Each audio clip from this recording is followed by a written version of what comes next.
É um verdadeiro escândalo no Supremo Tribunal Federal.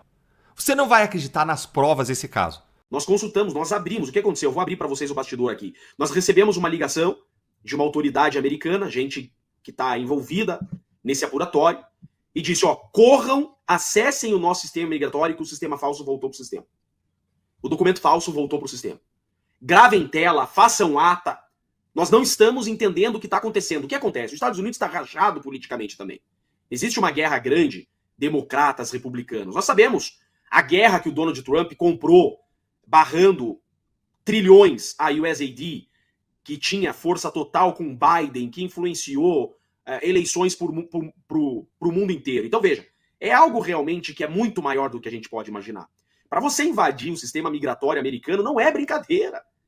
Tínhamos como o sistema mais seguro do mundo. A questão é, invadiram para prender Felipe Martins. O que eles querem com Felipe Martins? O que Felipe Martins representa nesse caso? Representa que sem o Felipe Martins não há como sustentar trama golpista. O G. Dias, que é uma testemunha para mim, a testemunha mais importante desse processo quando se fala em 8 de janeiro. Não há como falar em 8 de janeiro sem G. Dias. Você recebeu os informes da ABIN? Que o diretor da ABIN disse, que a imprensa tradicional divulgou, que você recebeu pelo menos 8 informes? Ele me respondeu, sim, recebi todos os informes. Informes que diziam o quê? Ele me respondeu, diziam que havia risco de depredação, e ele foi respondendo. Que havia ônibus que iriam ao Planalto, que havia risco de vandalismo. E o que o senhor fez com o informe? Não, eu dei encaminhamento. E para onde? Aí ele disse, para a secretaria tal, foi dado encaminhamento. Perfeito. Em razão disso, vocês ficaram de prontidão? 900 homens, doutor. Como que é? 900 homens militares de prontidão? 900 homens, doutor. Aí eu perguntei, eles chegaram antes dos vândalos ou depois dos vândalos? O ministro Alexandre de Moraes não deixou o G. Dias responder essa pergunta. Disse que não eram vândalos, que eram golpistas condenados e que tudo já estava nas imagens. Encerrou o depoimento por ali. Eu queria essa resposta, Navarro! São 900 homens. O plano escudo não foi acionado.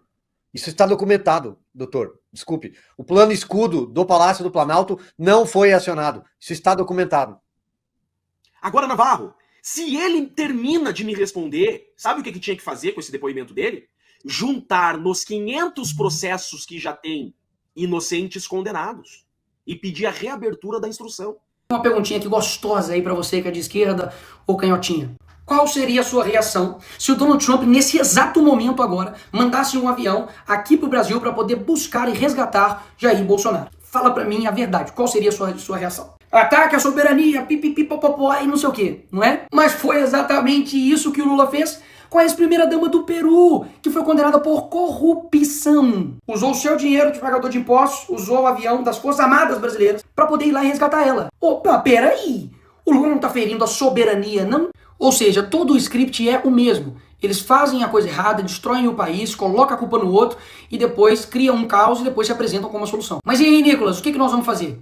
Aqui você chega na parte final, mas não menos importante do vídeo. Não, nós não estamos vivendo em uma democracia. Então, vamos partir daí. Em uma democracia normal, o Senado iria colocar freios e contrapesos com o STF. O STF seria uma corte não política, mas uma corte que iria zelar pela nossa Constituição. E o Congresso iria elaborar suas leis, ver o que é melhor para o país, e, enfim, também poder fazer emendas à Constituição para poder também frear os poderes dos outros demais poderes. Mas não é esse Brasil que a gente vive. Então esperar de mim ou dos outros deputados que a gente faça algo dentro da regra do jogo que irá mudar um jogo que eles não seguem a regra do jogo, é loucura imaginar essa forma. E eu tenho um exemplo aqui perfeito para poder te dar. No caso, por exemplo, do IOF, que houve um aumento de imposto pelo PT, claro, e Haddad, o Congresso viu isso e falou, vamos derrubar. E nós derrubamos. O que o Lula fez? Foi lá e tum, derrubou a nossa decisão. O que nós fizemos? Fomos lá e tum, derrubamos a decisão dele. O que o PT fez?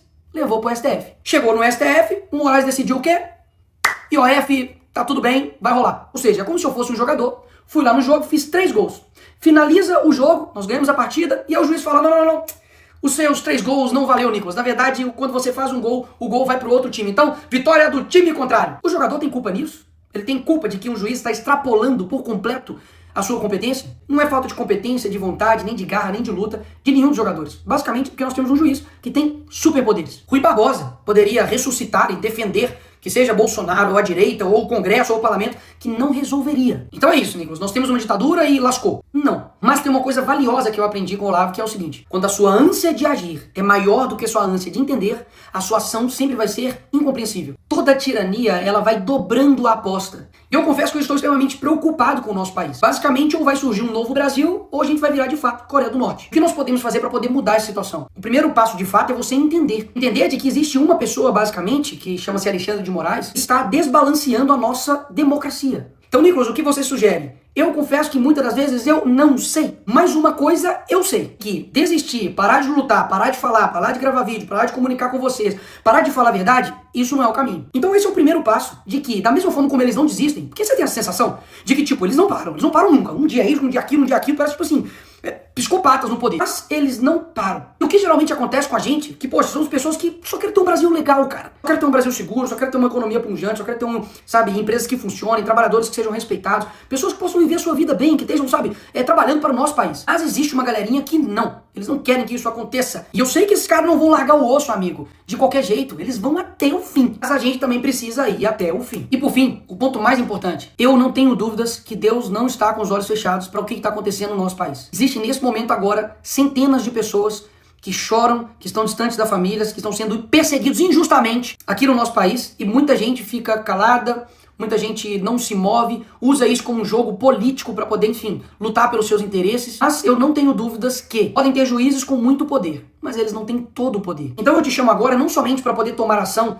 naquilo que de fato seja necessário. Seja, por exemplo, ir pra rua, seja, por exemplo, compartilhar um vídeo, seja, por exemplo, fazer a política no seu dia a dia, alcançar pessoas que nós não alcançamos, mas principalmente para que você tome uma decisão individual de você, de fato, se tornar uma pessoa mais próxima de Deus, para você ter um caráter mais parecido com Jesus e dessa forma você mudar o seu país. Porque tudo que eles mais odeiam é um país que se aproxima de Deus, de verdade, não somente de fala, mas de verdade. E muitas das vezes, quando a gente vê tudo isso acontecendo, a última coisa que a gente faz é orar. A gente reclama, xinga, enfim, faz vídeo, faz um monte de coisa, mas a última coisa que a gente faz é apresentar isso para quem realmente está no comando de tudo. E eu quero lembrar vocês de que os hebreus ficaram 400 anos escravizados no Egito. Deus levanta Moisés, ele enfrenta Faraó, vem praga, o povo sofre, depois ele abre o mar vermelho e finalmente Faraó é derrotado e o povo é liberto. O que eu quero dizer com isso? É que existem coisas que a gente não tem condição de saber o que vai acontecer. Coisas que de fato são improváveis e que não estão no nosso controle. Mas o nosso dever é fazer o certo sem esperar que dá certo. Para melhorar, vai ter que piorar muito ainda. Mas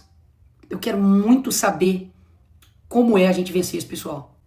Você não tá com essa vontade também, não? Mas isso não depende de uma pessoa, de uma instituição, de um grupo somente, mas depende de todo mundo. Quando eu falo de todo mundo, é você que, enfim, tá aí, talvez vendo esse vídeo deitado na cama, ou tá vendo no ônibus, tá vendo no avião, enfim, não te conheço. Mas você é importante pra caramba nesse processo. Porque caso contrário, a gente realmente não vai conseguir. Porque pode ter certeza que um país que não sonha, ele não consegue atingir nada. Uma pessoa que para de sonhar, esquece, ela tá morta. Ter certeza que tem muita gente nesse país que tá com o coração verde e amarelo, louco pra poder mudar as coisas. E essa hora vai chegar. Essa hora vai chegar. O sonho de um novo Brasil ainda tá vivo em mim. E eu não tenho dúvidas também que tá vivo em você. E pode ter certeza. O que tiver ao meu alcance, a gente vai estar fazendo. A minha voz é a sua. Enfim, não desista daí, que eu também desisto daqui. A gente falar agora de alguns comparativos e mostrar que você pode ser do consórcio, mas você pode ser honesto. Vamos fazer um comparativo, né? É porque assim, né? Você pode ser do consórcio, pode ser honesto. Só não se você for da Globo, né? Porque realmente a Globo não tem espaço pra gente que tem um mínimo de decência. É um absurdo que é a Globo, né? Nosso grande amigo Pablo Hortelado manda lá. O Supremo tende a evitar ser percebido como parcial. Tá bom. Aí o Eduardo diz, né? Pô, agora, irmão, julho de 2025 é too late, my friend. Né? Vamos dar uma olhada no que o Pablo Hortelado diz. É um textão, fala, e no final ele fala sobre ele mesmo, no final do dia. Que ele vem assim, ó. Há alguns anos, diante do descaminho autoritário do bolsonarismo... Bom, por que o bolsonarismo é autoritário? É sempre assim, já falei pra vocês, é um padrão. Toda vez que critica o bolsonarismo, critica em termos genéricos. Não, o bolsonarismo é autoritário, mas nunca traz os pormenores. Nunca traz a explicação de por que o bolsonarismo é autoritário. Agora, curiosamente, esse texto vai trazer a explicação do bolsonarismo de por que o judiciário não é imparcial. Então, na hora de falar do judiciário, ele sabe explicar, na visão do bolsonarismo, por que o judiciário não é imparcial. E sai, assim, com vários detalhes, rico em detalhes, já para falar porque o bolsonarismo é autoritário, né, o Pablo Hortelado fica devendo, né, muitas explicações. Mas, enfim, adotou a teoria da democracia limitante, né, que é para salvar a democracia liberal. Nossa senhora, eu amo a democracia liberal. das ameaças de grupos fascistas. Tudo bem. Só que aplicar as ideias da democracia militante traz desafios. Se a democracia está internamente ameaçada, é porque está em crise. Deixou de ter legitimidade para setores importantes da sociedade. O populismo bolsonarista é justamente uma resposta a essa crise. Sim, é ser antissistema, é contra o sistema podre que ninguém aguenta mais.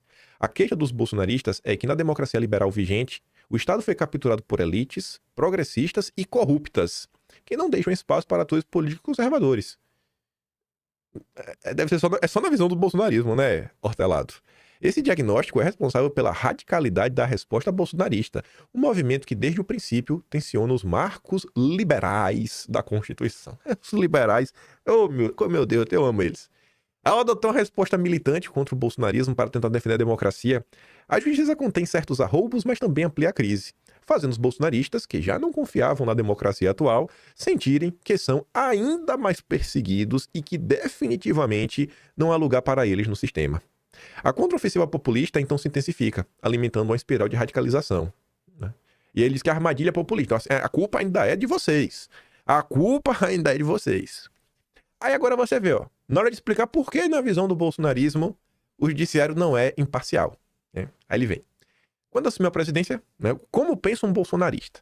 Quando assumiu a presidência, em 2019, Bolsonaro foi tolhido pelo Supremo, que anulou inúmeras medidas do Executivo, principalmente no período do Fique em Casa. Ao agir assim, o Supremo sequestrou a soberania popular expressa no voto a Bolsonaro. Depois das eleições de 22, Bolsonaro foi atrapalhado de todas as maneiras por um TSE enviesado. É só o bolsonarista que pensa nisso, né? Porque é mentira. Mesmo depois de perder a presidência, ele foi prejudicado pela justiça com a acusação fantasiosa de golpe de Estado que serviu apenas para caçar seus direitos políticos. Quando os bolsonaristas apelaram então para os Estados Unidos em busca de socorro, o Supremo respondeu colocando na tornozeleira no ex-presidente. Isso aqui é tudo fantasia da cabeça de bolsonarista. Agora, a prisão de Bolsonaro é iminente. Não há mais saída para os conservadores no regime atual. Eles estão condenados a tentar destruí-lo. Pois é, né? É tudo conspiração. Esse entendimento que se consolida numa parcela ampla da população precisa ser revertido, enquanto ainda há tempo. Vocês acham que ainda há tempo de reverter esse entendimento? Se o Supremo entendeu que precisa adotar a tese da democracia limitante, ele precisa se tornar político por inteiro e não apenas pela metade. Quando eu li isso, eu fiquei meio assim, né? Mano, o que é que tu quer falar, né, dessa história de político por inteiro? Mas é o seguinte, né? Hoje, o Supremo é político ao agir duramente na proteção das instituições democráticas, né? Ele tá protegendo as instituições. Não, acho que ele é político ao agir de uma forma, assim, que a própria imprensa diz que está 100% alinhada ao Lula. Mas não é político ao não se preocupar com como suas ações podem ampliar a crise da democracia, né? Então o que é que o Papo Hortelado quer falar? Tem que ser 100% político. Além de agir politicamente, tem que pensar nos impactos políticos das suas ações. A missão de justiça que queira proteger a democracia liberal é dupla. Por um lado, ela precisa conter excessos antidemocráticos com firmeza. Por outro, não pode fazer isso de maneira que seja percebida como parcial, impedindo a expressão política dos conservadores. A justiça tem de ser firme na proteção das instituições, mas de maneira técnica, serena e proporcional, para que os conservadores que votem Bolsonaro sintam que podem contar com ela, desde que não hajam contra a democracia. A justiça tem falhado na segunda missão. Falhado por assim uns 5 anos, né? Tem 5 anos falhando. Mas agora vai. Ainda há tempo, né, Pablo Hortelado? Ainda há tempo. Aí ele encerra dizendo: se quiser evitar que a crise da democracia se agrave, o Supremo precisa de sensibilidade estratégica e visão de longo prazo. Vocês acham que existe alguma chance disso acontecer? Não basta conter o populismo, é preciso também desarmá-lo. Não adianta vencer as primeiras batalhas se essas vitórias contribuem para a derrota na guerra. E esse final talvez seja a parte mais curiosa, né? Então, assim, existe uma possibilidade do sistema perder a guerra? Venceu as batalhas, mas no final perdeu? Né? Que coisa, viu? A primeira vez que eu tô vendo alguém da Globo levantar uma possibilidade de, no final, mesmo após perder inúmeras batalhas, o bolsonarismo sair vitorioso. Nossa. Marca, a gente tá vivendo um período curioso. Estamos vivendo um período curioso no Brasil. Mas, enfim, você vê, né? Também do consórcio, o Mário Sabino, fundou lá o Antagonista, antes tinha trabalhado na Veja, amigo do Mamateiro Mainardi. Bolsonaro praticamente preso. Estamos em uma guerra com os Estados Unidos. E aí, diferente do Pablo Hortelado, o Mário Sabino não fica de rodeio. Eu acho que ele fala o que tá todo mundo percebendo, mas que tem medo de falar. Uso de tornozeleira eletrônica, proibição de usar redes, recolhimento domiciliar noturno, proibição de sair de casa nos finais de semana, proibição de se ausentar de Brasília, proibição de comunicação com embaixadas, proibição de contato com o filho Eduardo e demais investigados. Bolsonaro foi praticamente preso. As justificativas policiais para a decisão devem ser deixadas em segundo plano, inclusive as eventuais provas contra Bolsonaro que foram obtidas na busca e apreensão realizada pela PF na casa dele.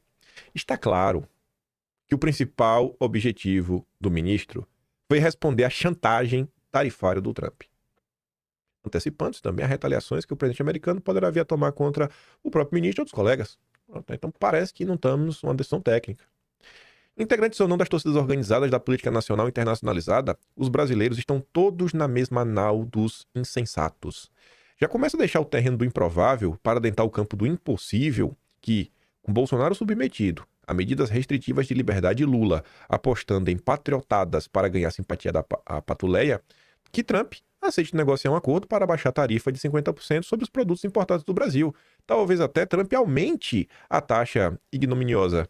O risco é tamanho que mesmo Flávio Bolsonaro já tenta frear os ímpetos do presidente americano. E aí coloca ali um tweet que o Flávio fez e que depois ele apagou, falando: Trump, né, considere aí, irmão, suspender, e coloca só uma sanção na pessoa em específico, que tá ruim, irmão, tá ruim. Aí o Mário Sabino diz, né, o Flávio apagou o post, mas é rezar para que o Trump se segure. Porque, caso contrário, no plano econômico, sangraremos na forma de crescimento menor e mais inflação, para não falar da danação das empresas que negociam com os americanos. Já no plano institucional, não há o que fazer. Ainda que haja sanções individuais por parte de Washington, podemos esquecer de vez qualquer autocontenção da parte do Supremo. Tá lá o Paulo, não, o Supremo precisa pensar, não, pense, não, porque é assim, né? E o Mário Sabino, assim, pode esquecer. Em especial do ministro cheio de testosterona que se tornou o grande inquisidor nacional, com todas as implicações deletérias disso para o Estado de Direito. Nesse momento, estamos em guerra com os Estados Unidos, e não tem nada, senhores, e não temos nada a ver com isso. Então você vê a diferença. Tem como você tá e não ser um papo da vida. Agora, olha só que curioso. Uma coisa que eu falo para vocês, né, que dá pra gente ter de ensinamento pra vida. Vá memorizando. Você não vai memorizar do dia pra noite, mas sempre tente memorizar o nome das pessoas. Porque conforme o tempo vai passando, isso vai ficando claro pra você. Por exemplo, nessa matéria aqui, eu acho que vocês conhecem os nomes importantes, que são os dois últimos. Marco Aurélio de Carvalho, apelido Big Mac, o chefão do Prerrogativas. Ainda que você não sabe quem é o Marco Aurélio de Carvalho, você sabe que é o Grupo Prerrogativas. E eu tenho certeza que você olha pra opinião do Prerrogativas e fala, não leva a opinião do Prerrogativas em sério, porque é tipo levar a sério a opinião do PT. E o outro é esse aí, é conhecido nacionalmente, o Grande Cacai. É até apelido, né? Antônio Carlos de Almeida Castro, Cacai. O Poder 360 foi bem justo. Foi atrás de 4 especialistas. 2, vou até falar o seguinte, dos 2, você meio que já tava certo que ia falar que o que tá sendo feito é um absurdo, porque o André Marcelo tá mais à direita. Não que o comentário dele seja tendencioso por estar à direita, mas sem querer ser torcedor, de forma assim, sem querer ser torcedor mesmo, na minha concepção, as pessoas que estão mais à direita, elas, principalmente do judiciário, elas têm a tendência a ser um pouquinho mais lúcidas ao comentar sobre o que está acontecendo. E até eles conseguem sustentar a opinião deles, mostrando fatos, relembrando coisas do passado, trazendo, né, precedentes. Já a turma da esquerda, eu acho que eles apelam e muito para a torcida. Então, o André Marcílio sabe que está mais à direita, que diz ali, né? O ministro faz interpretação elástica sobre crime de soberania. O Poder 360 colocou até uma nota que eu acho que pende um pouco mais para a direita, pela manchete. Mas você vê que ainda é um veículo relativamente justo. Deu espaço ali, né? Aí colocou o Chemin, doutor em Direito, que também diz que ele critica. O enquadramento é feito pelo ministro, né? Em relação ao que está acontecendo. Nesse enquadro aí com o Bolsonaro. Já Marco Aurélio de Carvalho, do Prerrogativas, e o Cacai, ambos dão total apoio pro ministro. O ministro nunca erra. Tá sempre certo. Beleza. Aí vamos pra Folha de São Paulo. Curiosamente, o Poder 360 quis ir atrás de juristas para saber, e aí, é constitucional ou não o que está sendo feito? A Folha de São Paulo também teve a mesma ideia. A atuação de Eduardo desafia a justiça com enquadramento de crime e pode gerar cassação.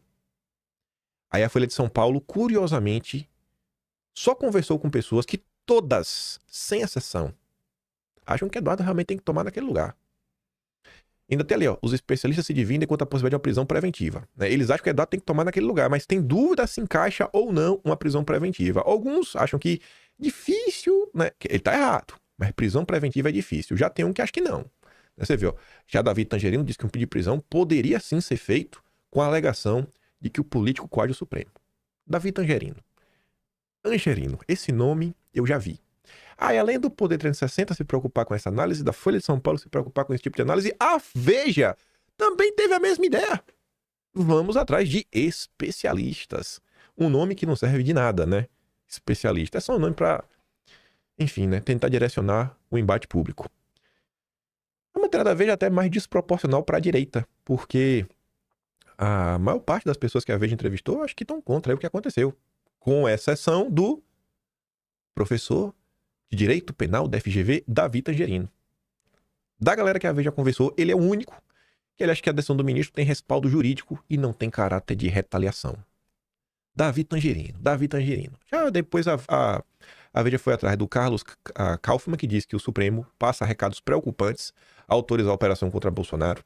Essa decisão é preocupante por atingir de forma veemente a credibilidade do judiciário que, em vez de se distanciar do protagonismo político, fortalece a polarização de uma cidade já dividida. Afirmou sustentar ainda que a ação da política representou o emprego da força e tentativa de dominação absoluta para minar qualquer força política que Bolsonaro representa. Já o professor de Direito Constitucional da USP, Roger Stiefelman Leal, denunciar supostos excessos cometidos pela justiça brasileira e organismos internacionais não configuram a conduta penalmente relevante. Ao longo da história recente, diversos episódios semelhantes ocorreram sem que tenha atribuído a eles um caráter criminoso. E aí o Leal lembra aí do caso do Cristiano Zanin, né? Então advogado do Lula. Então foi 2-1. Só o Tangerino, né, cortou pro lado do Lula e do Supremo. Aí para vocês entenderem, né, porque eu tô batendo nessa tecla. E porque o Pablo Hortelado tá perdido na maionese, né? Achar que tem algum jeito da democracia militante se salvar. Gente, vamos conhecer um pouco do senhor Davi Tangerino. Mais recente agora, 4 de junho de 2025. Olha como é o vídeo. Olha qual é a legenda. Militantes da Globo chamam advogado para justificar a prisão de Zambelli e toma invertida. Mas tava na Globo News, né? Bolsonaro, estado de sítio não é golpe. Em discurso, esse presidente tentou minimizar a minuta do golpe. Quem é? O Tangerino. Aquela chamada do Globo. Mas o que é que ele disse? O nome que se dá essa minuta, esse papel, é o menos importante. Os indícios que nós temos aqui é que esse estado de sítio era só um nome um pouquinho, digamos, palatável para um plano efetivamente golpista. Então ele vai lá na Globo News para falar que sim, Bolsonaro é um golpista. É um golpista quando? 26 de fevereiro de 2024. Mais uma vez na Globo News. É mais socialmente custoso criminalizar e jogar um bando de jovens, marcadamente negros e periféricos, no sistema criminal, ou descriminalizar e nós tratarmos dentro do marco da saúde? Avalia o Davi Tangerino sobre o porte de drogas. E a pauta não era a via legislativa não, viu? Olha ali, ó. Descriminalização em pauta no Supremo. Assim, rapaz, o cara tem sempre um posicionamento mais à esquerda, né? Aí, de novo, o nosso grande especialista. Lembra da época da Vaza Toga, do Verdivaldo? Que são as matérias diversas? Quando teve a Vaza Toga, a Globo News chamou quem? O Tangerino. O ministro tinha tranquilamente o poder no TSE para produzir o relatório, que nada mais é do que a formalização de postagens em redes sociais e informações públicas. Né? Tá aqui, ó. Após a reportagem da Folha de São Paulo, afirmar que o ministro assinou o TSE de maneira não oficial. Não importa o que seja feito contra o bolsonarismo, lá está Tangerino na Globo News para passar pano. Também estava na CNN. Durante a participação do WW, Tangerino comentou o relatório da PF sobre o caso das joias sauditas e afirmou que é um desenho claro de peculato, lavagem de dinheiro e associação criminosa. Está claro. Ai de você que tem um entendimento diferente. Olha, o TCU falou nesses dias, né? Teve até um acordo. Não foi o TCU. O Paulo Gonet, segundo a própria CNN, está pensando em até arquivar. Porque tá pensando em arquivar, né? Tá pensando em arquivar. Esse é o Tangerino, né? Aí, só para fechar com chave de ouro, Tangerino, advogado de Neymar, declara voto em Lula. Aqui a imagem, ó. Um dia direi aos meus netos que quando a democracia se equilibrava na corda bamba, estava aqui. Tá bom, tava lá, né? Ele tava lá, gente. Ele tava lá. Esses são os especialistas da imprensa. Ler a imprensa é importante demais. Se você só lê o que tá assim, se você só acompanha a direita, você meio que vai viver num mundo muito bonito, que as coisas vão dar muito certo. E que não é bem assim no mundo real. Agora, se você só lê a imprensa, você fica um abilolado da cabeça. Você tem que ler ao meio tempo assim para saber o que é que a imprensa está planejando, né? Quais são as maldades que a imprensa tenta falar para manipular mentes e corações pelo nosso Brasil. Mas vamos continuar falando sobre isso, né? Ainda no âmbito judiciário, ontem. Olha a manchete. Eu só vou aliviar para a manchete porque o subtítulo foi justo. Grupo jurídico pede mobilização da sociedade contra as sanções de Trump. Realmente o Prerrogativas é um grupo jurídico. Mas eu acho injusto só falar um grupo jurídico. Porque como estamos diante de uma situação claramente, né, política, que envolve questões de interesse político do grupo Prerrogativas, tem que estar no título. Grupo jurídico ligado ao PT. Não pode só estar no subtítulo. Mas está ali, ó. Prerrogativas alinhado ao governo Lula. Diz que medidas anunciadas contra o ministro Supremo são violações sem precedentes. Vocês sabem que é um Prerrogativas. E dessa vez, vou até ser relativamente justo. Na maior parte do tempo, na maior mesmo, vou ser justo, a imprensa até faz questão de destacar, às vezes no corpo da matéria, nem sempre na manchete, mas no corpo da matéria, que o Prerrogativas é alinhado ao PT. Mas se não tá nem na manchete nem no subtítulo, é bem complicado, porque a maior parte das pessoas só lê manchete e subtítulo. Vocês conhecem o Prerrogativas. E quem não acompanha a política? Imagina aquela pessoa, Orelha Seca, aquele lá, os especialistas, grupo jurídico. Então, esses pronunciamentos, as pessoas abrirem a boca para falar sobre assuntos é importante. Por quê? Porque quando as pessoas abrem a boca e essas pessoas têm algum tipo de representação e algum tipo de peso político, essas falas podem virar notícia e essas notícias podem falar com pessoas que nós não falamos. E mais, tem muita gente que quando vê a logomarca da Folha de São Paulo, a logomarca do Metrópolis, a logomarca do Globo, o cara leva, olha, saiu no Globo. Porque tem gente que pensa assim. Por isso é que nos últimos dias, por exemplo, o Paulo Figueiredo, ele vem cobrando muito que algumas pessoas abram a boca. E eu não consigo entender. Ontem mesmo o Paulo Figueiredo fez uma postagem cobrando o intocável, né? O bode de ouro da direita, a Beyoncé de ouro preto, a diva, que inclusive vou até ajudar a divulgar o evento que ele vai participar agora, final de agosto, ele vai estar junto com o Pablo Marçal no Barber Day. Com certeza ele não sabia que o Pablo Marçal tá lá, e também não influencia nada, porque é gente de libertação. O Paulo Figueiredo tava lá cobrando, irmão, fala aí do que tá acontecendo, fala da questão do Eduardo. Porque o menino tem audiência. Usa a tua audiência aí. Ah, mas agora ele virou pai, tem filhos e não pode falar, etc. Enfim, né? A esquerda não tem essa. Rolou qualquer coisa, a esquerda em peso entra em campo, utiliza os veículos que tem na mão, planta a nota, vai. Porque tem gente que quando vê a logomarca, Folha de São Paulo, o cara fala, nossa, Folha de São Paulo, Folha de São Paulo. E a mesma crítica que eu faço com frequência ao Duda Lima, que tem amplo acesso à imprensa. Simplesmente por questões de campanha. Podia estar ajudando, abrindo espaço para a direita. Faz? Não faz. Vocês não podem achar que é bonito Eduardo estar na capa da Veja e ao mesmo tempo achar normal parlamentares de direita ficarem em silêncio. Não tem justificativa. Ainda mais para ficar escondendo Eduardo. Paulo Figueiredo tava apanhando lá ontem. Eu não consigo entender não, velho. Eu não consigo entender. Não, é errado mesmo é o Paulo Figueiredo.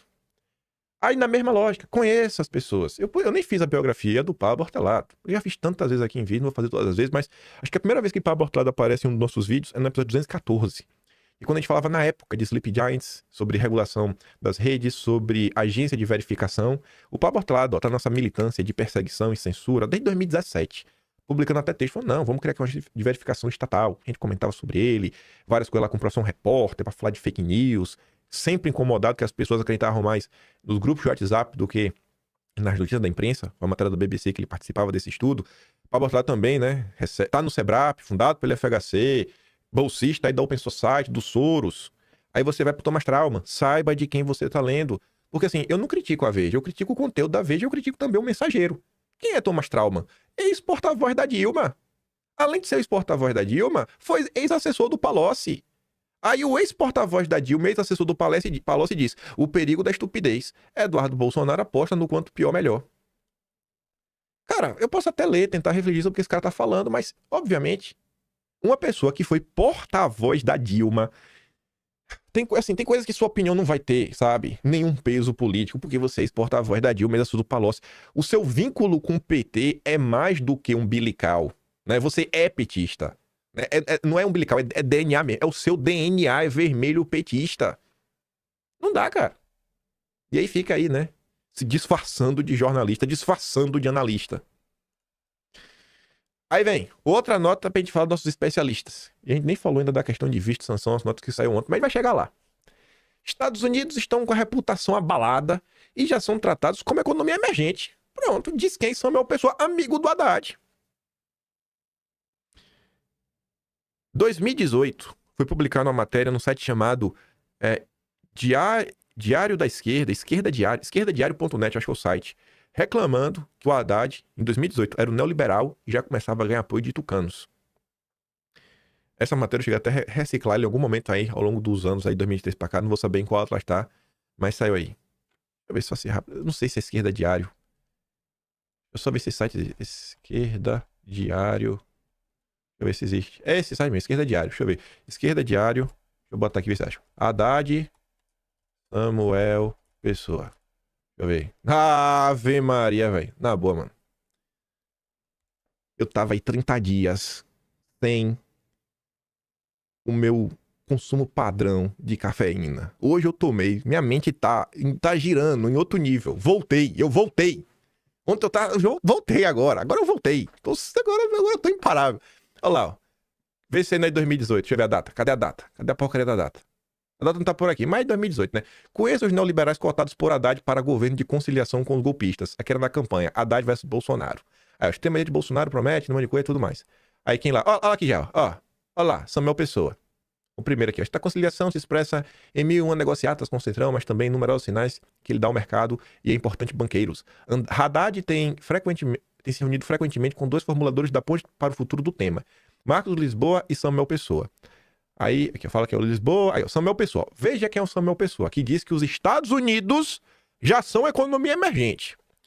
Tucano de carteirinha, membro do Instituto Milênio, bancado pela Globo, ex-representante do Brasil no FMI, e igualmente formulador do Ponte para o Futuro, desconversou a jornalistas que será ministro, mas confirmou sua contribuição na governabilidade de Haddad, desde que ocorram as reformas antipopulares que ele defende, diz a matéria da Infomoney, muito similar à outra do Valor. Pessoa diz que nem sondado foi para ser ministro de Haddad, sou eleitor do Geraldo Alckmin. Além disso, ele ressaltou que o que mais importa agora não é definir quem vai ser o ministro da Fazenda, mas sim a construção de base política sólida para poder sustentar um possível governo petista. Em curioso movimento ensaiado com seu parceiro da Ponte para o Futuro e governabilidade de Haddad, Samuel Pessoa também escreveu uma coluna na mesmíssima Folha de São Paulo, no domingo passado, onde também fala da pouca importância do ministro da Fazenda desde que ocorra uma reforma da Previdência. Olha o Trabuco, amigão do Lula, tá no conselhão do Lula. E o Trabuco joga e joga, porque ele tem um assento na Febraban e um assento no Bradesco. Ele é o brabo, ele joga e joga. Olha o Josué do Lula, que fez a cartinha da democracia, sobrinho de consideração do Lula, filho do ex-vice. Tá vendo? Cara, olha o AP, o pai da reforma tributária. 2018. Rapaz, essa matéria envelheceu bem, viu? Meu Deus, o pai da reforma tributária do Lula! Do Lula! Quem mais tá aqui nessa nota? Deixa eu ver. Não tem mais alguém? Não, tá. Rapaz, velho, só a nata golpista, hein, Lula? Meu Deus, velho. E o Lisboa também é passa da galera. Deixa eu ver. Conheço os neoliberais, né? Depois tu fala que o governo Lula é um governo entreguista neoliberal focado aí em apoiar banqueiro. Aos banqueiros não faltam sinais de paz e amor. Conheçam quem são os interlocutores de Haddad para agradar Bovespa e Wall Street. Matéria de 2018. Se concretizou toda a nata da elite financeira. Os liberais que controlam o Brasil, todos ganharam espaço no governo Lula. Obrigado, Marcelo Pablito. Que matéria que envelheceu bem. Não, o ápice ali foi o ápice. O pai da reforma tributária do Lula. Que você aí, né, vai receber no meio dos peitos. Estados Unidos. Economia emergente. Emergente. Nossa senhora. Aí tá lá, né? Na avaliação do pesquisador. Ele é especialista, gente. Ele é especialista. O governo brasileiro dá sinais que não deve retaliar os Estados Unidos. Aí perguntei aí. Tem alguma chance aí de sucesso? O Brasil se dá bem aí nessa negociação com o Trump? Olhando a distância, a questão do Trump não é econômica para o Brasil. É difícil de ler essa decisão do Trump. Não é econômica. E é o quê? Rapaz, eu não sei. Ele está olhando e ele ainda não conseguiu entender. Tá lá o nome de Bolsonaro, regulação das redes, censura, liberdade de expressão. Mas ele não tá entendendo. Tá difícil. Porque ele é especialista. Mas ele não está entendendo. Ele criou um problema para ele, mesmo que nós sejamos um problema pequeno. Tem um custo, pelo menos, na imprensa, na opinião pública. É realmente muito difícil, cara, entender o que o Trump está... Mas eu não consigo entender, velho. Especialista. Ele é especialista. Aí, o Estadão pergunta, mas vem cá, qual é o impacto para a economia dos Estados Unidos com essa nova leva de tarifas? Aí fala um monte de coisa. Pra terminar dizendo, aí, parece que o motivo é esse, né? Assim, os preços parece que não tá subindo muito, mesmo com a tarifa, porque as empresas que exportam para os Estados Unidos meio que estão internacionalizando uma boa parte dos impactos das tarifas. Ou seja, tá falando o seguinte, não, o cara meio que diminuiu a margem de lucro, então os Estados Unidos estão pagando, né, basicamente o mesmo preço no produto e o cara só reduziu o lucro dele. Então o Trump venceu. É tipo isso. Aí depois pergunta, não, mas 6 meses de Trump, uma confusão econômica muito grande, cara, como é que fica a confiança na economia americana? Aí fala, faz comparativo até, não, tá igual o Brasil, aqui a taxa de juros, rapaz, inflação subindo, tripé macroeconômico flutuante, pra terminar dizendo, não, é igual, isso aí tudo que acontece no Brasil é igualzinho dos Estados Unidos, que está sendo tratado nesse episódio como uma economia emergente. Os Estados Unidos tá sendo tratado assim, cara. Por quê? Porque não, o Trump não é um liberal ortodoxo como eu, como Henrique Meirelles, como o App, como Marcos Lisboa, como Helena Landau, como Maílson da Nóbrega, como Armínio Fraga, como Gustavo Franco, como Gustavo Loyola. Tem mais quem que eu esqueci? A Nata, o Pessoari, do André Lara Rezende. É um falando do outro. Aí gera um consenso. Nossa, várias opiniões, pessoas diferentes com a mesma opinião. É muito diferente, né? Tá bom. Aí uma pessoa que consegue raciocinar por si mesma, né? E eu acho que essa postagem do Danilo Thomas, deixa eu ver que saiu isso daqui. Aí, ó, saiu até depois, foi antes do texto do Pessoa. Antes da entrevista do Pessoa. E caiu como uma luva. O Brasil não tem massa crítica para lidar com uma crise dessas. Os economistas liberais são meros fiscalistas. É o que eu quero falar. O cara só consegue pensar em inflação e juros. E superávit primário. Ele só consegue pensar nisso. Os desenvolvimentistas são rasos. Ninguém mais estuda os estruturalistas. Os cientistas políticos são obtusos, tipo o Pablo Hortelado. A imprensa só faz propaganda, tipo o Thomas Trauman. E o setor cultural é alienado. Aí não precisa nem explicar, né? Gosto muito de você, Leãozinho. Às vezes eu sinto que eu boto pra pessoas diferentes debater entre si aqui ao longo do vídeo, né? Que eu boto o Danilo Thomas rebater o Samuel Pessoa, o Mário Sabino rebater o Pablo Hortelado. São debates imaginários que a gente vai colocando aqui para que o consórcio desminta o próprio consórcio. No meio de toda essa confusão, colocando para pessoas diferentes conversarem entre si, adivinhando que o Samuel Pessoa ia falar aquela merda, me perdoe a palavra, mas não tem como, gente. Assim, tem hora que não tem outra palavra pra você utilizar. Mas que texto bosta, né? Que análise horrível do Samuel Pessoa. Dias atrás, o Stephen Kanitz, ele é um administrador, é um cara que meio que rema contra esse consenso liberal ortodoxo que toma conta do Brasil desde os anos 90. Ele escreveu um texto que acho que cai como uma luva em tudo que a gente comentou até agora. Ele fala assim, ó, o intelectual de uma variável só. O Brasil é vítima de cientistas fake, que eu chamarei de intelectuais de uma variável só, como aqueles que definem que se combate inflação com taxa de juros nominal de curto prazo, nada mais. A única forma é através de juros. Aí você fala, cara, mas vem cá, o preço...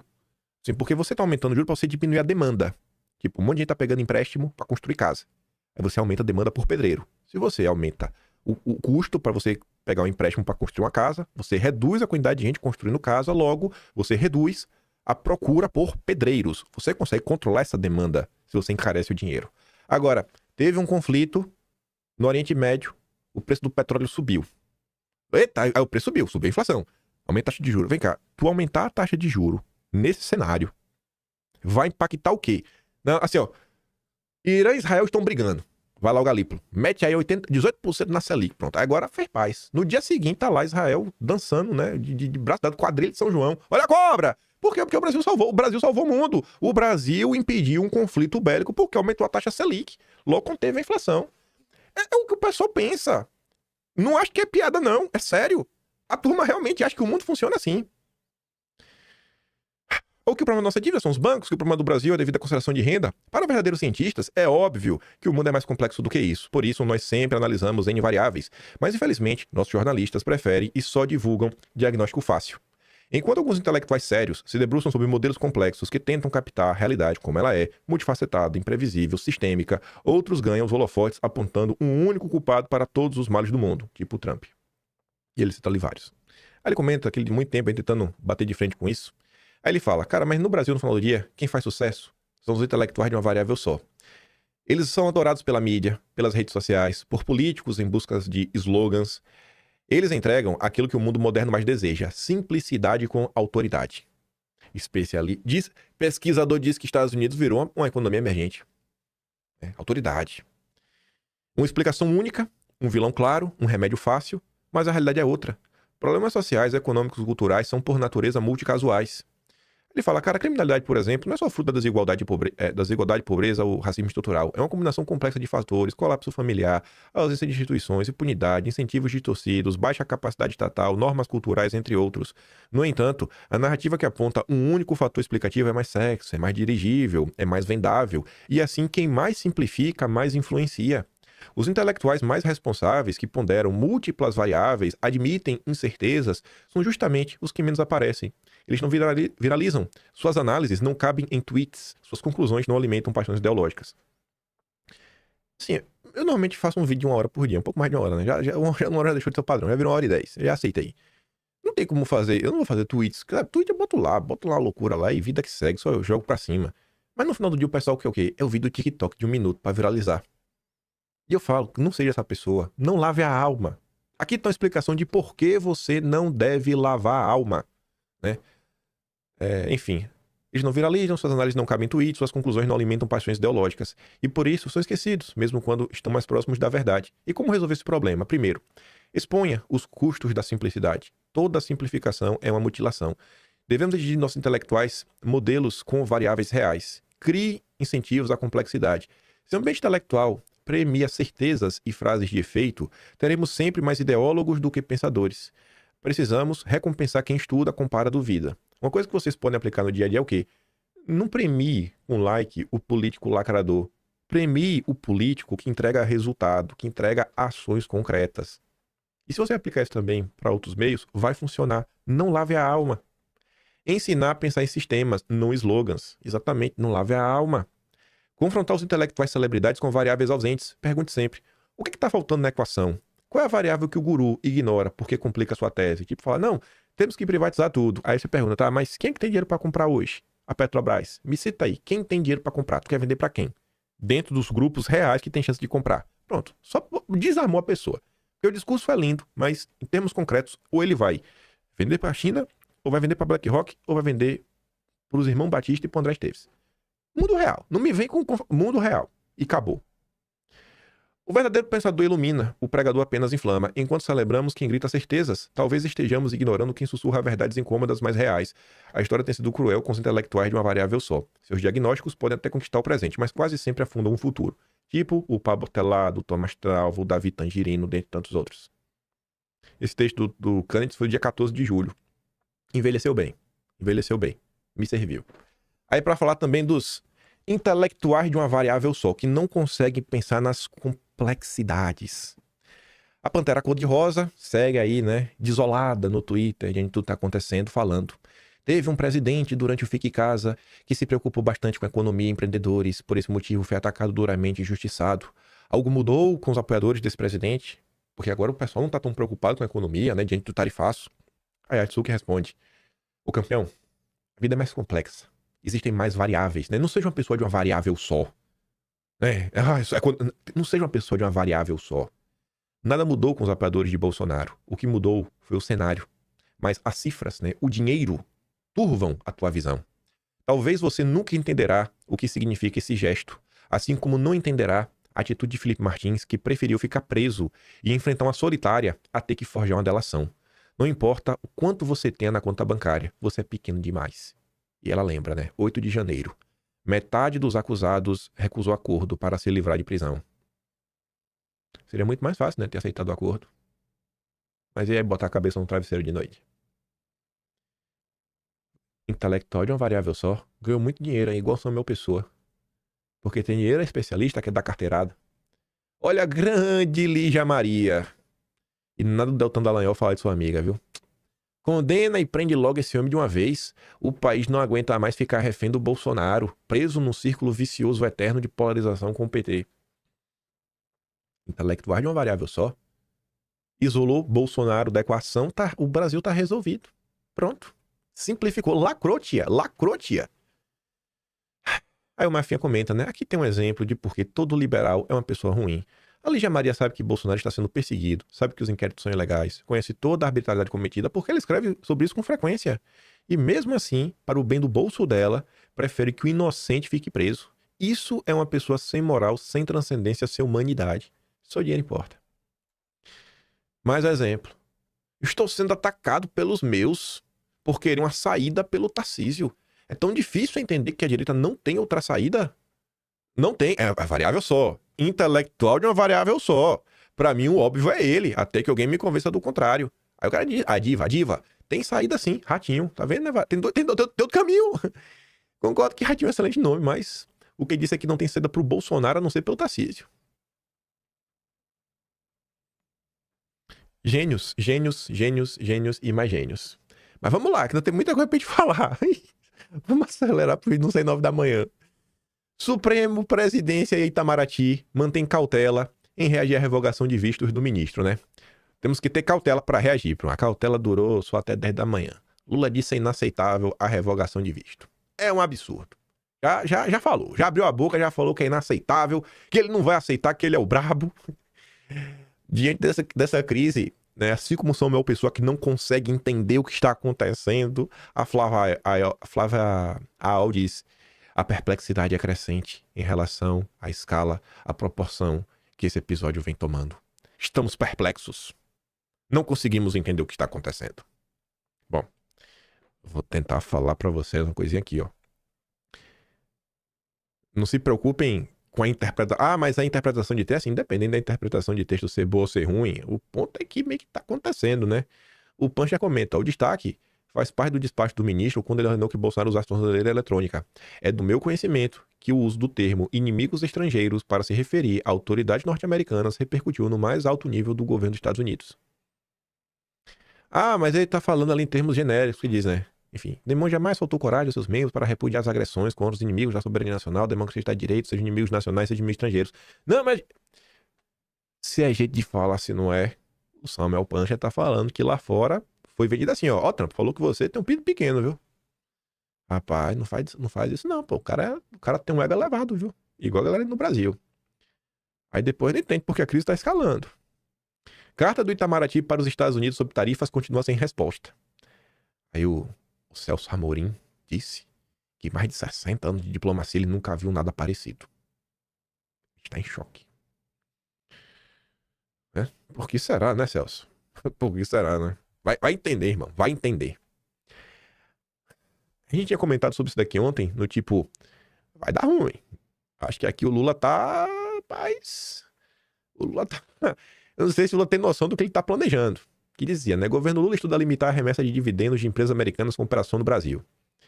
Aí Renato falava, a elite empresarial, que ainda acredita ser possível manter-se neutra, diante da deterioração institucional, precisa compreender que a neutralidade virou risco.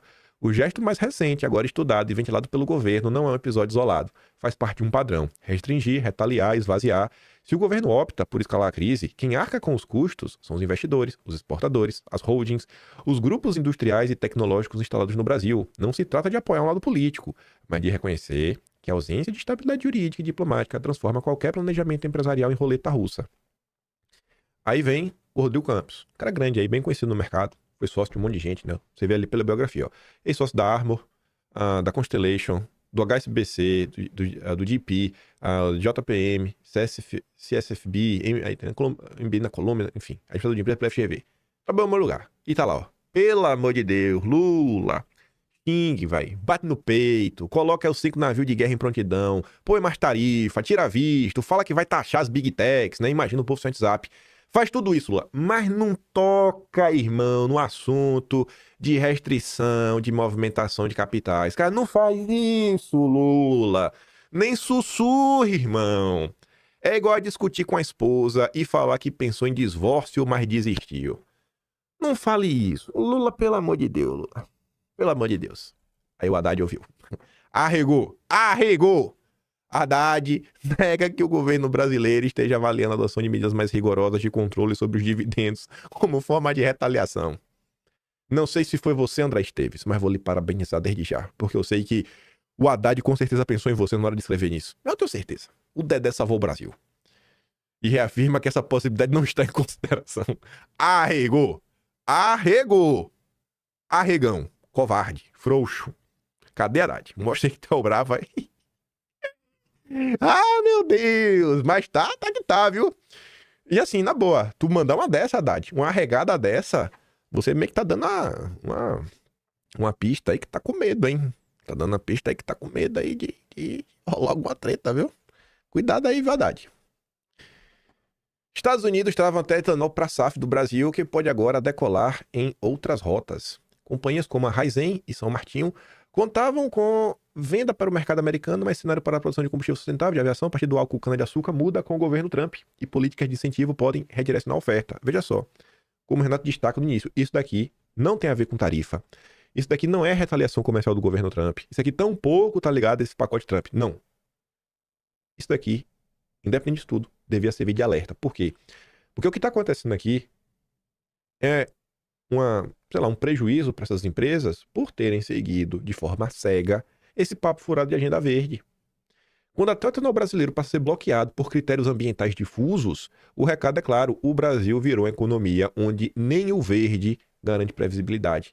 Até se tu é SG, irmão, não muda nada. Tu tá mal do mesmo jeito. O risco institucional deixou de ser ruído, virou variável real. Enquanto isso, a elite empresarial segue em silêncio. Evita confronto, evita nomear o problema, evita compromissos. Rubens Mometo ainda preside o conselho da Raizen por meio da Cosan. Mas metade da empresa pertence à Shell, uma multinacional anglo-holandesa com acionistas globais e metas de rentabilidade inegociáveis. Tem que ter o cacau. O Brasil pode ser relevante para o portfólio da companhia, mas deixa de ser prioridade quando o ambiente se torna incontrolável. É pouco provável que a Shell entre numa disputa com os Estados Unidos por causa da instabilidade institucional brasileira, ou mantenha uma joint venture se o avanço do regime comprometeu seus interesses. Diante disso, é razoável supor que a companhia pressione seus sócios em locais por resposta ou repense a sua posição. Tu já pensou, Meto, se a Shell vende? Tu já pensou o impacto no mercado da Shell coloca à venda? Ih, vai ser uma gritaria, irmão. Tu já pensou nisso, Meto? Tu vai ficar calado, Meto? Faça alguma coisa, Rubens Mometo. Porque a esposa do ministro será atingida por sanções. Assim, não é nem pode. Não tem o pode. Não tem a possibilidade mais. O Paulo Capelli está tratando como uma certeza. Os Estados Unidos colocaram a lupa sobre a esposa.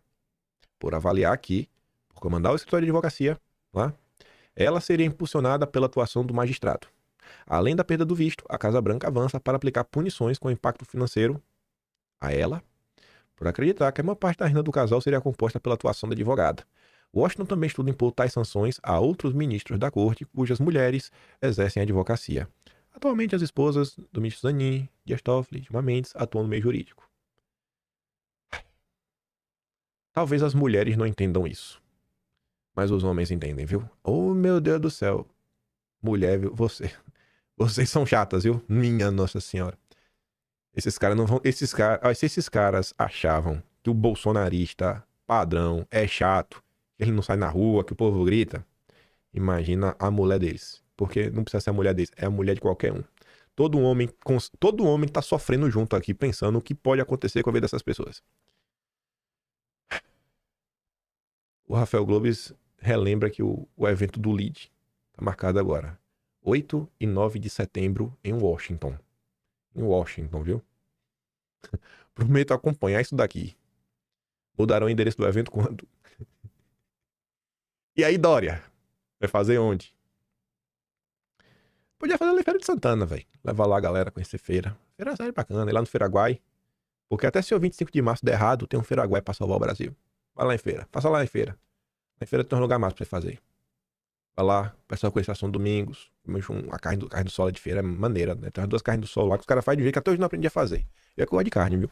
Uma na Calilândia, uma na Maria Quitéria. Fazendo propaganda de graça. Porque eu realmente gostava muito. Empim frito. Nossa, tem um bode lá no Feira 6 também. Não sei nada bom, mas era bem famoso na época. Vai lá em feira, Dória. Vai lá em Feira de Santana. Todo mundo vai ser muito bem recebido. Muito bem recebido. Até conhecer a cidade que nunca se rendeu ao PT. O PT nunca conseguiu vencer em feira. A Feira de Santana é o oásis do Nordeste. E é isso, né? 1h02. Tinha muito mais coisa pra falar, mas a gente já tava tentando entrar em algumas tretas. Mas o que saiu ontem em termos gerais concretos é o que tá ali. Tem várias possibilidades? Tem. Paulo Figueiredo aí falou que... Enfim, Paulo Figueiredo falou um monte de coisa ontem, Eduardo Bolsonaro falou um monte de coisa. Não é que eu não acredito nos caras, né? Mas eu tento me ater ao que sai da imprensa, sempre da imprensa. Sempre da imprensa. Eita, viu? Nossa senhora. Ai, ai, ai. O que é que vai ser dessa semana, viu? Agora, falo pra vocês, gente. Podem aí tomar um suco de maracujá. Porque essa treta, toda essa confusão, mas vai passar de 30 dias fácil. Essa já é. E começou semana passada. Essa já é a maior crise do governo Lula. Eu tenho certeza. Acho que a crise mais longínqua foi... Não foi nem a do Pix, foi a do INSS. Acho que a do INSS foi a que mais durou. Mais do que a do Pix. E eu acho que essa... Tô na dúvida agora qual foi a que mais durou. Eu acho que bateu 17 dias de assunto intenso. Acho que não foi nem INSS. Essa aqui vai passar de um mês. Vai ser o assunto mais comentado. Vai ficar todo mundo letrado no assunto tarifas e no que tá acontecendo. E... que aconteceu o que os caras falaram, né? Que essa semana aí promete mais movimentações. Aí, vixe Maria. Vamos ver o que vai ser. Acho que a gente tá assim num ponto que eu não, se me botasse assim, cara, eu te dou um dinheiro aí pra tu apostar por mim. Eu não sabia nem no que apostar, no que pode acontecer. Não sei, eu realmente assim não faço ideia do que pode acontecer. E venho tentando me manter o mais longe possível, porque se eu não sei, não me influencia. E quando eu sei das coisas, me atrapalha, porque eu tenho dificuldade de saber e não falar. Sabe? Assim, eu posso até não falar, mas eu vou acabar falando alguma coisa que vai seguir pelos caminhos. Então eu prefiro assim só olhar. Porque eu tô, assim, uma pessoa que está olhando de fora, que acompanha a rede social e acompanha a imprensa e tá vendo. Eu tô aqui tentando fazer nada mais imparcial possível. Então, obviamente, tem o meu lado, né? Eu tô com o pneu murcho na direita, né? E aí o pneu murcho vai me puxando pra direita. Mas mesmo assim, eu fico assim, ó, olhando o que tá acontecendo. Se preparem para emoções ao longo dessa semana, viu? Porque acho que ela promete. Eu fico por aqui. Eu gosto do meu trabalhinho, quiser dar um pouco mais. Passando no canal, tem um botão de valeu, tem um pay na descrição e tem um Atlas Brasileiro, kimpen.com.br, que tem tudo isso e muito mais, coisas que nem vai dar tempo de comentar em vídeo, com certeza, já passou aí, aquelas confusões mesmo, quando o Gonê aprende seu relatório aí, pedindo a condenação de Bolsonaro, várias coisas que foram ficando para trás, confusões no governo Lula, confusões envolvendo MST, confusão envolvendo a COP30, tem umas confusões envolvendo as super salários, só pra mostrar aqui essa super salário, por exemplo, ó. Cadê? Esteve lá Bolsonaro falando de questão de Senado, a Simone Tebet falando que jamais, né, seria candidata, né, mudaria de domicílio eleitoral e agora já pensa em ser candidata por São Paulo, a avaliação negativa do Lula. Aí tem, né, advogado da União recebem 547 mil ao mês, aí o AGU, nossa, é tanta coisa que acontece, mas não dá tempo. Simplesmente não dá tempo. Simplesmente não dá tempo. Mas é isso. Aquele grande beijo e abraço. Vejo vocês amanhã. Tamo juntos. Valeu, meus amigos.